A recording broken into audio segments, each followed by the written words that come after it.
Hello students, welcome to our YouTube channel of Welkin National School, Vasai East. This is Mrs. Deepa Vallakati, the subject teacher of science. Today we are going to learn chapter number 18, Ecosystem from standard 8th. So students, which factors do you find in your surroundings? We found the biotic and abiotic factors. So are the factors directly or indirectly related to? Yes, their factors, biotic and abiotic, both are interrelated. So classify the following into the living and non-living factors. Sunlight is a non-living factor, sunflower is a living factor, elephant is a living factor, lotus is a living factor, algae is a living factor, stone is non-living, grass is living, water is non-living, ant is living, soil is non-living, cat is living, fern is also living, and air is non-living, lion is a living thing. Yes, no? So ecosystem, the world around us is made up of the living and the non-living factors, correct? So livings are called as a biotic factors, whereas non-living factors we call it as a abiotic factors. There is a continuous interactions between these living and non-living factors. इन दोनों के बीच में always continuous interaction रहते हैं. That means they are dependent on one another. So living organisms and their habitats, environment are correlated with each other. Okay, so the structure that which is formed due to this reciprocal relationship is called as an ecosystem. So the interrelation between these biotic and abiotic factors, this we call it as an ecosystem. The biotic factors and the abiotic factors are their interactions form an ecosystem. Now let us understand about the ecosystem. So ecosystem is of two types, biotic factor, abiotic factors. So first let's learn about the abiotic factors. So abiotic factor is further divided into the physical and chemical. In physical there is air, water, vapor, mineral, soil and sunlight. These things comes in the physical factors of the abiotic factors. Now let us learn about the chemical. Okay, in chemical factors also there is two types of chemical factors, inorganic substances and the organic substances. So inorganic substances are those just like the hydrogen, oxygen, nitrogen, calcium, iron, potassium and sodium. These are some of the minerals and some of the gases. And organic substances are what? Just like the proteins, carbohydrates, lipids. Now let's move towards the biotic factors. So biotic factors are of three types. So one is mainly autotrophic, the two rest of all are the heterotrophic. So first one is the producer. Producer is whom? Okay, the plants, the green plants itself is the producer everywhere in the entire ecosystem. Rest are the consumers and the decomposers only. That means that these producers will produce the food and consumers, that animals, where the primary consumer, secondary consumer and tertiary consumers are there. जो इस तीनों तरीके का animals है ना plants के ऊपर dependent रहता है.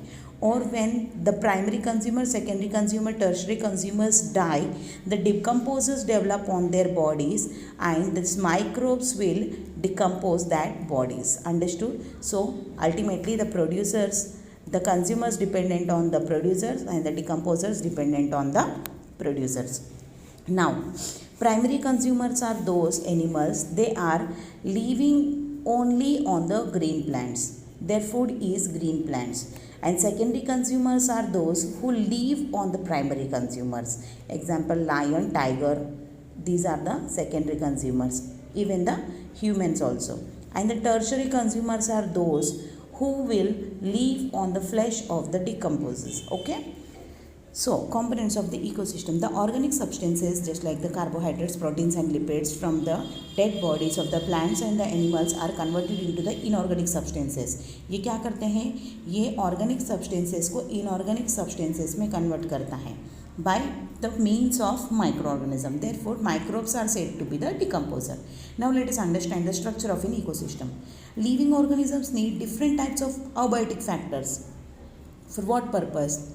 Okay, we require the oxygen and carbon dioxide, potassium, sodium, calcium. These are what? These are inorganic substances. Okay, but have the different capacity to adapt their abiotic factors. So living organism सब लोग एक ही तरीके का abiotic factors को है ना consume नहीं कर पाते हैं, अडॉप्ट नहीं कर पाते. तो some microbes need the oxygen while some doesn't. Some plants need more sunlight while other doesn't require the sunlight at all. They live in shadow. Understood? Each and every abiotic factor, just like the air, water, soil, sunlight, temperature and humidity, affects the biotic factors in the ecosystem. Understood? So abiotic factors in the ecosystem decide which biotic factor will survive in it. Understood? And what will be their number. Okay abiotic factors decide करते हैं कि कितने biotic factors को रखना चाहिए और कितना survive करवाना चाहिए. So the proportion of the abiotic factors in the ecosystem is always changing. Yes no? As the biotic factors use to excrete abiotic factors, every biotic factor affects abiotic factor as well as other biotic factors around it. जब कभी भी एक biotic factor के अंदर changes आ जाता है ना, वो अल्टीमेटली अबायोटिक फैक्टर्स के ऊपर भी इफेक्ट करता है, साथ ही साथ में उसके आजू बाजू में रहने वाले बायोटिक फैक्टर्स को भी इफेक्ट करता है. So every living organism in an ecosystem plays a particular role while living and moving in that into the ecosystem. Okay, the position of any living organism in context to other living organism and the role of it is playing is called a niche. Okay, जब सबका है ना, हर एक living organism का एक particular context रहता है, एक पर्टिकुलर पाथ रहता है. In the same way they are having their role also. So this we call it as a niche. Example, a sunflower plant in a garden evolves oxygen in the air and provides food and shelter for the insects like the ants, honeybee, etc. So here abiotic factor is what? Here the abiotic factors is nutrients, that is nitrogen, water, minerals, carbon dioxide and solar energy. These are all the abiotic factors which is converted it into the biotic factors in the help of the photosynthesis. और food produce कर लेते हैं plants, और उसको ही heat absorb करने के बाद में एनिमल्स उसको कंज्यूम कर लेते हैं. सो वो आ जाती हैं बायोटिक फैक्टर्स में, जो कोई भी हो सकती है, primary, secondary, tertiary consumer. Then afterward what will happen? When the heat will converted into the microbes, that means when they die, so minerals are released and the decomposers of the dead bodies develop on these dead bodies, and in this way this microbes again converted into the, वो microbes है ना directly soil में मिल जाती है और वो soil के वजह से माइक्रोब्स डेवलप होती है. अंडरस्टूड? इन इसकी वजह से है ना हीट अगेन अबायोटिक फैक्टर्स के अंदर ट्रांसफर हो रहा है. Understood? This is the interaction among the factors of an ecosystem. What are the role of the microbes in above interaction? Okay, how do the producers obtain the abiotic factors? From where do the consumers get their food? Consumers get their food and the producers obtain abiotic factors from the nature. Understood? So most of the ecosystem are complex. Ecosystem इतना easy नहीं है समझने के लिए. That there is a tremendous qualitative and a quantitative variety species in them. बहुत सारे तरीके का qualitative, quantitative अलग अलग प्रजाति के चीज़ें यहाँ पे मौजूद है. In ecosystem of a tropical country like the India, few species of the living organisms are found everywhere, where in a large number, just like the कबूतर रहने दो, कौवे रहने दो, ये सब है ना आपको बहुत सारी जगहों पे पाने के लिए मिलता है. Remaining species of the plants and animals are found only in a smaller number because of the afforestation, because of the deforestation we are losing them. So some species are very few in number. Variety of the ecosystem is found on earth. कुछ कुछ species है ना extinct होने के लिए आ रहा है, वो हम लोगों को रेयरली दिखाई देता है. So each place has a different ecosystem. सभी जगह का इकोसिस्टम सेम नहीं रहता है. Example, forest has a different ecosystem, pond has a different ecosystem, ocean has a different ecosystem, river has a different ecosystem. River में जीने वाले river के अंदर जीने वाले लिविंग ऑर्गेनिजम्स को लाके हम लोग पॉन्ड में छोड़ेंगे. Otherwise if you keep it in the ocean, they will die because their ecosystem is not same. Because of that they will die. The types of ecosystem are formed according to the size, place, climate, types of plants and animals. So many types of the ecosystems are found in the biosphere. जो अपना biosphere है इसके अंदर है ना बहुत सारी ecosystems रहते हैं. So their specific functions continue according to their environment. So उन लोगों का functioning किस तरीके से depend रहता है उन लोगों के environment पे. Though these ecosystems look independent and different, they are linked to each other directly और इनडायरेक्टली। भले ही ये इकोसिस्टम एक दूसरे से बहुत ही डिफरेंट लगता है, लेकिन ये कहीं ना कहीं एक दूसरे से डायरेक्टली या फिर इनडायरेक्टली लिंक्ड रहते हैं। Therefore we can not separate these small ecosystems from each other but can classify them according to their functions. हम लोग उनकी फंक्शनिंग के अकॉर्डिंगली हम लोग उसको क्लासीफाई कर सकते हैं। So looking back, new words are created with the development on the science. How same is a case with the word ecosystem. Okay, so बहुत सारी चीज़ों का हम लोग न्यू नेम्स दे रहे हैं। इन द सेम चीज़ ही is happening with the ecosystem also. How can we describe the interrelationship between the physical and the biological factors. हम लोग इन सबको है ना किस तरीके से इंटर रिलेशन कर सकते हैं फिजिकल और बायोलॉजिकल फैक्टर्स को। So in 1930 this question was asked to scientist Ray Clapham. So he has given the name ecosystem was his answer. So his colleague A.G. Tansel used this word 1935. A biotic community, another name for the ecosystem. Understood? This is how the name of ecosystem has been arrived. In some regions on earth, a large area has same climate and abiotic factors also. So the living organism in those area are also similar. So जहाँ पे है ना climate abiotic factors large area तक same extension में रहते हैं, सो वहाँ पे रहने वाले एरिया के अंदर रहने वाले लिविंग ऑर्गेनिजम्स का है ना सिमिलर रहता है factors. So a specific ecosystem develops a vast area. Such large ecosystem are called the biomes. जब भी बहुत एक ही लंबी एरिया में क्लाइमेट सूट रहेगा, same biotic factors abiotic factors एक दूसरे पे इंटर रिलेटेड रहेंगे, सो वहाँ का क्लाइमेट में ज़्यादा चेंजेस नहीं रहेगा ना, और सारे के सारे एनिमल्स का इकोसिस्टम सेम रहेगा. सो उस इकोसिस्टम्स को हम बोलते हैं biomes. These biomes contain a many small ecosystem. Earth itself is a very vast ecosystem. Earth एक खुद ही में ही बहुत बड़ी इकोसिस्टम है. Two types of biomes are found on the earth. One is land biome, second one is aquatic biomes. Okay, so land biomes के अंदर है ना बहुत सारे type of ecosystem है. The biomes which exist only on land is called land biome. जो ज़मीन के ऊपर तल में रहने वाले जितने भी बायोटिक अबायोटिक फैक्टर्स हैं उन सबको लैंड बायोम्स के अंदर आता है. Due to unequal distribution of the abiotic factors different types of ecosystems exist. Example grasslands है हमारे पास, एवरग्रीन फॉरेस्ट है, डेजर्ट्स हैं, Iceland ecosystem in taiga and tundra region है. नेक्स्ट ट्रॉपिकल रेन फॉरेस्ट है. ये सब जगह पे अलग अलग तरीके का इकोसिस्टम प्रेजेंट है. Okay, now grasslands. First learn about the grassland. The grasslands develop there rainfall is not enough to grow big trees. Grassland के अंदर रेनफॉल इतना ही होता है कि उसके अंदर है ना बहुत बड़े बड़े ट्रीज ग्रो नहीं हो पाते हैं. The vast growth of the grass is found in these ecosystem. ये इकोसिस्टम में हम लोग को बहुत ज़्यादा अच्छी तरीके का ग्रास दिख सकता है. Longer the summer and limited rain develop the draft plants in these areas. यहाँ पे समर बहुत ज़्यादा टाइम रहता है और रेन बहुत लिमिटेड रहता है, इसीलिए इधर के प्लांट्स बहुत छोटे दिखाई देते हैं, ड्राफ्ट दिखाई देते हैं. Animals like the goat, sheep, giraffe, zebra, elephant, deer, cheetah, lion, tiger etcetera are found in this ecosystem. Similarly various birds, कुछ इंसेक्ट्स, कुछ माइक्रोब्स भी यहाँ पे प्रेजेंट रहते हैं. Understood. So what are the possible threats to the grasslands. ये grasslands का है ना पॉसिबल थ्रेट्स क्या है. When there is a temperature increases in the summer days, there may be a chances of that they will catch a forest fire.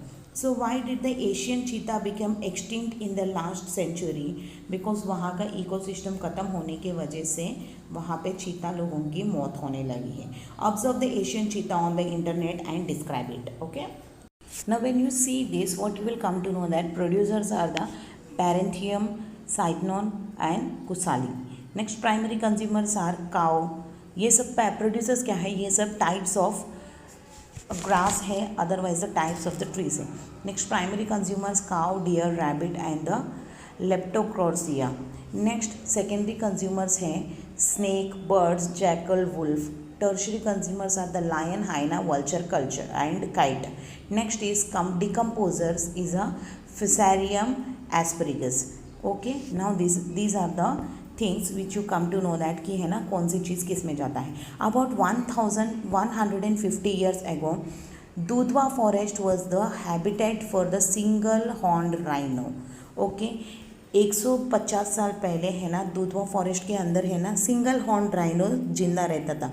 But in the 20th century this animal become extinct due to the unrelenting hunting. ये animal है ना 20th century में ख़त्म हो गया है, कम हो गया है, क्योंकि है ना हंटिंग एंड पोचिंग की वजह से।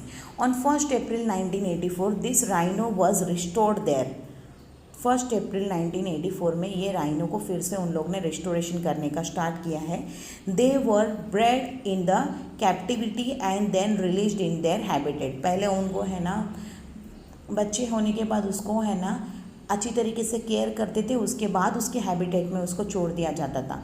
For this 27 square kilometer grasslands and the forest were round the year water sources were available were selected। इसके लिए इसकी हैबिटेट के लिए है ना 27 स्क्वायर किलोमीटर का ग्रासलैंड की एक फॉरेस्ट बना दिया गया है, जिसके अंदर वाटर सोर्सेज को भी रखा गया है।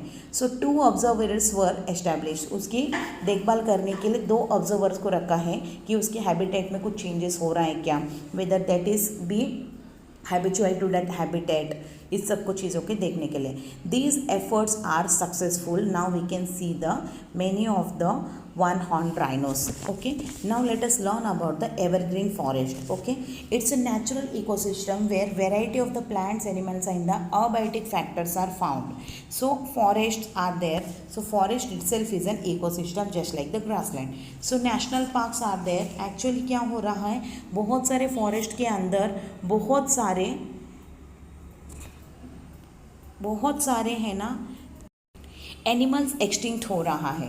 सो उनको बचाव करने के लिए हम लोग सेंचुरीज और नेशनल पार्क्स बनाया है। So Gir is a national park where is at the Gujarat, and the Dachigam which is at the Jammu and Kashmir, Ranthambore in the Rajasthan, Dajipur in the Maharashtra, Kaziranga in the Assam, Sundarban in the West Bengal, Malghat at Maharashtra and Periyar at Kerala. These are the national parks and the sanctuaries have been developed to protect the forest ecosystem. Understood? So here the producers are the Diprotopterus, teak, pine, sandalwood in this ecosystem, and in the primary consumers are ant, grasshopper, spider and butterflies. These are the primary consumers. The secondary consumers are again snake, bird, lizard and jackal. Tertiary consumers are tiger, falcon, cheetah, and decomposers are the asparagus and the polycarpus. Many ecosystems are conserved in around 520 sanctuaries and national parks in India. Okay, so India के अंदर 520 centuries and national parks बनाया गया है total. So the great Himalayan national park is the largest sanctuary where the white panther and the rare species are conserved. Okay, next the elephants, wild boars, wild buffaloes, deers, tigers, panthers are conserved at Kaziranga, which is at Assam, and 2/3 of the total number of the single horned rhinos in the world are found at Kaziranga now. Such a pride thing to say. Yes, no? Next, the sanctuary at the Bharatpur is famous for the aquatic birds. Okay, Bharatpur के अंदर जो century है ये aquatic birds के लिए famous है। Ranthambore century famous है tigers के लिए। गिर फॉरेस्ट के अंदर है ना ये जो गुजरात में है ये है ना एशियाटिक लायंस के लिए फेमस है। So now let us understand about the aquatic system. So aquatic system मतलब पानी के अंदर रहने वाले जीव जंतु पेड़ पौधों के बारे में। सो 71% of the earth surface is covered by the water and only 29% has a land on it. Therefore study of the aquatic biomes become very important, क्योंकि हम लोग के पास सबसे ज़्यादा एरिया पानी का है और पानी के अंदर बहुत different types of animals living things हैं, बायोम्स बहुत सारे हैं। According to the area aquatic biomes are widespread. Types of aquatic ecosystems are freshwater ecosystem and marine ecosystem and the creek ecosystem. So aquatic ecosystem के अंदर 3 type हैं। So first let's find out the for freshwater ecosystem. Fresh water ecosystem के अंदर just like pond है, lake है, reverse है, जहाँ पे है ना हम लोग को फ्रेश वाटर मिलता है जो पीने लायक रहता है, this we call it as a fresh water ecosystem. The transition of the energy in this ecosystem is through water currents and the rivers. Okay, यहाँ पे है ना इकोसिस्टम किस तरीके से रहता है, वाटर करेंट्स या फिर रिवर सिस्टम्स की वजह से रहता है। So the decomposers are at the bottom of the water reservoirs. यहाँ पे है ना डिकम्पोजर्स कहाँ पे रहते हैं, एकदम बॉटम में रहते हैं, एकदम नीचे। So they decompose the dead bodies of the animals, plants, convert them into the abiotic factors. Observe such ecosystems around you and complete the following chart.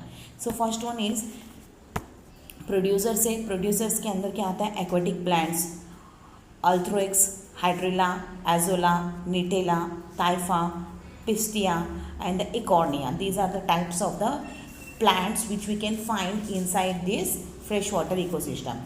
Next it comes the primary consumers, that is छोटे छोटे कीड़े, Snell's, annelids, ये सब। Secondary consumers में आते हैं जो छोटे छोटे फिशेस रहते हैं, small fishes and the frogs. And in the tertiary consumers it comes the large fishes just like the herons, कुछ कुछ जगह पे क्रोकोडाइल्स भी रहते हैं। And decomposers are only fungi. So second it comes the marine ecosystem. So the marine plants grow in these ecosystems. Shallow water contains a small fishes, prawns feeding on algae. Okay, यहाँ पे है ना कैसा रहता है, ये marine system बहुत shallow रहता है, इसके अंदर स्मॉल फिशेस के ऊपर, एल्गे के ऊपर है ना प्रॉन्स, एल्गे के ऊपर है ना small small fishes and prawns feed करते हैं, जिंदा रहते हैं। So the central part of the sea has large less number of aquatic living organism. यहाँ पे सेंट्रल पार्ट में बहुत ही कम एक्वेटिक लिविंग्स रहते हैं। The large fishes are secondary consumers. Ocean has a large amount of nutrients. Ocean के अंदर बहुत सारे न्यूट्रिएंट्स मिलते हैं। So the bottom of the ocean has more number of decomposers. तो बॉटम में बहुत सारे तरीके के डिकम्पोजर्स रहते हैं। Dead bodies of the plants and animals, waste materials are decomposed by the bacteria in which is present at the bottom in this marine ecosystem. Okay, so next one it comes the diminishing of the ecosystem due to the human interference. Actually ये water ecosystem जो है ना diminish हो रही है because human interference के वजह से। So many human activities have side effects on the functioning of the ecosystem and cause their diminishment. Example, बहुत सारा माइनिंग करने की वजह से, एक्सेसिव ट्रीज कटिंग करने की वजह से है ना लैंड के ऊपर टेम्परेचर का डिफरेंस हो रहा है। So the interaction between the abiotic and biotic factors are also affecting. Because of this only there is a changes occurring in the ecosystem. So different human activities have different effects on the ecosystem. बहुत सारे ecosystem के ऊपर है ना हमारी human activities की वजह से बहुत ज़्यादा फ़र्क हो रही है। They can be transformed an ecosystem from one to the another or extinct of the species. इसकी वजह से बहुत सारे प्रजाति मर चुके हैं, मर रहे हैं। Today Divija visited a hill. Honeybee were hovering on flowers. One of them stung the Divija's hand. Divija was hurt due to the sting and said with the anger that all the honeybees from the whole world must be destroyed. Afterwards she thought that what will happen if all the honeybees were destroyed? We won't get honey, nothing more. Yes, no? And what would be your explanation to the Divija? देखो दिविजा एक बार forest गई थी, एक hill station गई थी, वहाँ पे है ना उसको एक हनी बी ने काट दिया है। सो उसने गुस्से में आके ये बोल दिया कि दुनिया में जितने भी हनी बीज है सब मर जानी चाहिए। But when she has cold her anger she thought that what a wrong thing I have said. अगर हनी बी नहीं रहेंगे तो from where we will get the honey? Okay, so can you say that what should the Divija should do? Okay, Divija को और ज़्यादा plants, flowering plants develop करना चाहिए, planting करना चाहिए ताकि है ना हनी बीज की तादाद बढ़ सके। Understood? So the human activities are responsible for the diminishment of the environment and the ecosystem. Increasing use of the resources due to the increased pollution, है ना। हम लोग को रिसोर्सेज की ज़रूरत पड़ रही है पॉपुलेशन की वजह से, and as soon as the population is increasing we are creating the more pollutions. So humans are the consumers in an ecosystem. Ecosystem can provide the basic needs to the normal conditions. Okay, जब normal conditions रहेगा ecosystems में से है ना, हम लोग को सारे बेसिक नीड्स कंप्लीट होते हैं, whether they could be of the humans or could be of the consumers. But due to the increasing population man kept on snatching natural resources on a large scale. हम लोग है ना nature से है ना छीन रहे हैं बहुत सारे चीज़ों को. पहले क्या होता था, nature used to provide us the things where we require the natural resources, but we are snatching. Example, petrol ज़रूरत पड़ रही है तो हम लोग ज़मीन को खोद के पेट्रोल निकाल रहे हैं, डीजल निकाल रहे हैं. सो ये क्या कर रहे हैं, हम लोग स्नैच कर रहे हैं फ्रॉम द नेचर. जो changing lifestyle demands more than necessary. Changing lifestyle क्या हुआ है, हम लोग का लाइफस्टाइल बहुत चेंज हो गया है. So we want all the luxurious things and the luxurious things will run only on the fuels. Yes no. सो हमारी नेसेसिटी से भी ज़्यादा हमारी लग्जरियस को कंफर्ट करने के लिए हम लोग की डिमांड ज़्यादा हो गया है नेचुरल चीज़ों का. So that has increase the stress on the ecosystem. Just like एक चीज़ मैं बताना चाहती हूँ कि एक दिन में अगर एक फ्रूट निकल सकती है तो 4 लोग हो गया तो वो फ्रूट को 4 लोग बांट के खाएंगे, लेकिन 8 लोग हो गया तो we will try to develop one more fruit for to satisfy the others need. Yes, no. So that is why we are keeps on pressurizing the tree ki by injecting and producing the things more. So what will happen, one day the tree will die. The same thing is happening with us also, that has increased the stress on the ecosystem, has generated vast amount of waste. बहुत ज़्यादा waste होने लगा है.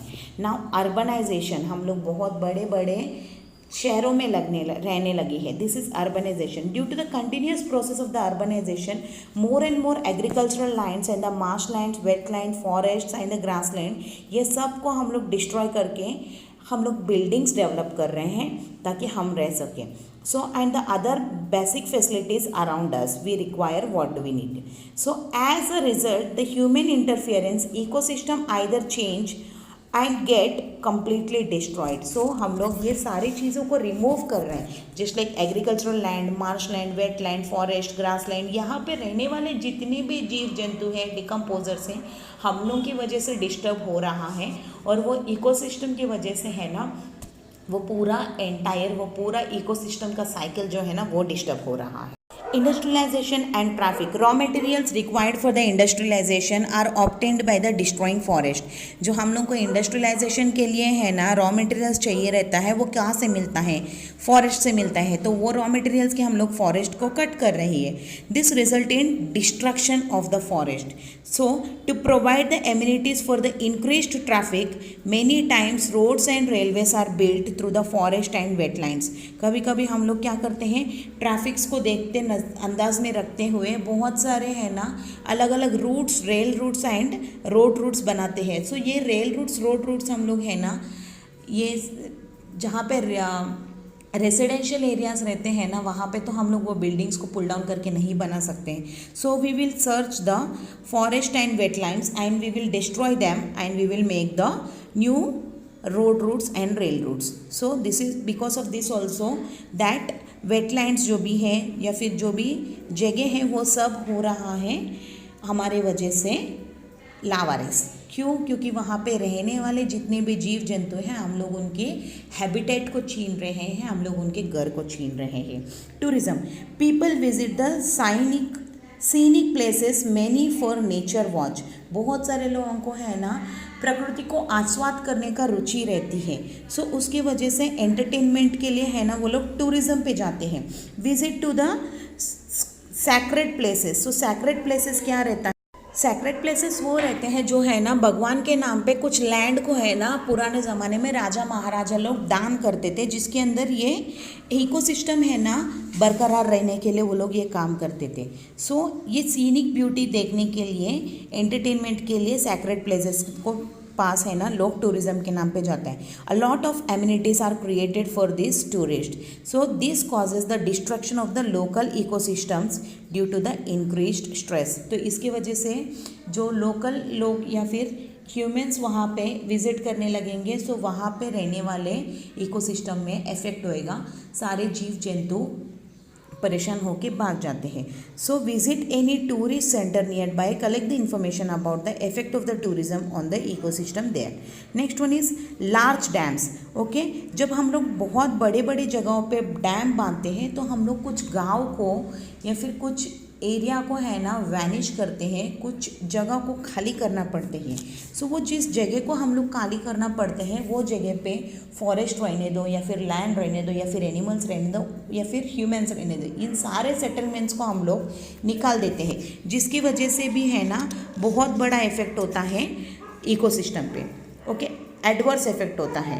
So dams cover the vast land, so the forest of the grass lands in there great area get converted into the aquatic ecosystem. तो ये बहुत land को है ना हम लोग एक्वेटिक इकोसिस्टम में कन्वर्ट कर रहे हैं. So dams also lessen the water current in the lower area, therefore the previous ecosystem in that running water get destroyed. Understood.